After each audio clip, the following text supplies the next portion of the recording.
Alright, so ladies and gentlemen, Live does not like my Sabbath reading. Not surprised. Not surprised at all. So I'm recording it and I'm going to post it when I'm complete.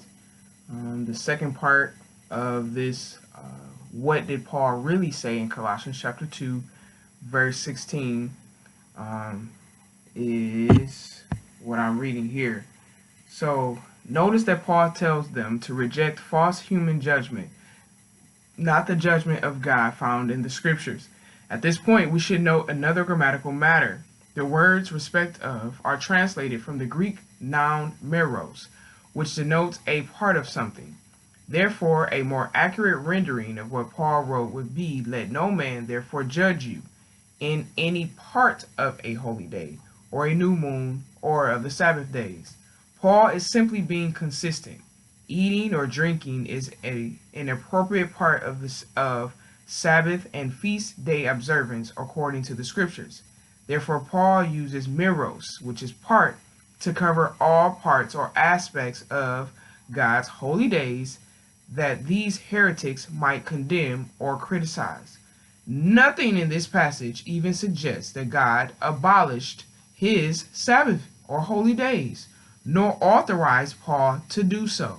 Succumbing to the judgmental influence of those early agnostics, agnostic heretics, is what Paul condemns, not the observance of the Sabbath and feast days.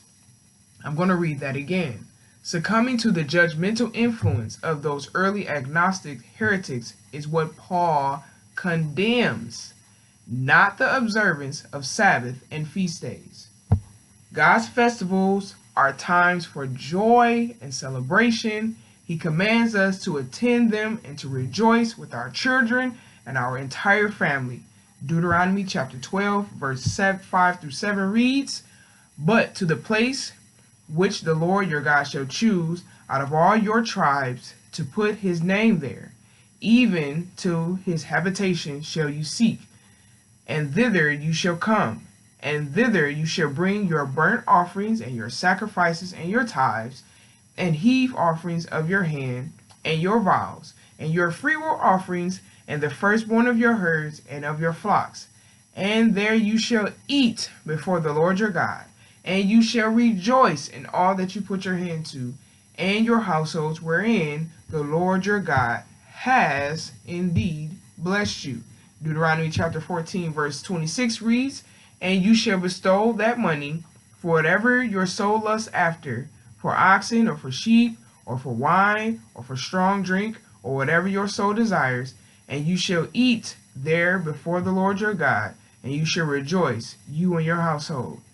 Yes, I did read in the Bible where the Most High said, go and buy whatever you want to buy.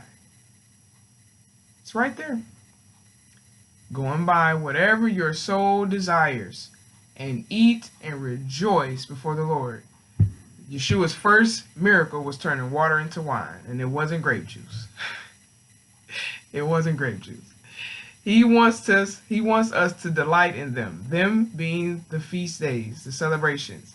No wonder Paul condemns the misguided aesthetic philosophy of the Colossians heretics with such vigor.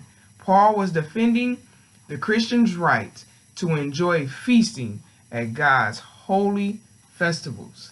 You all have an awesome day. I do not know what's going on Facebook Live, but we're going to get to the bottom of it, and I'm not surprised. Shalom.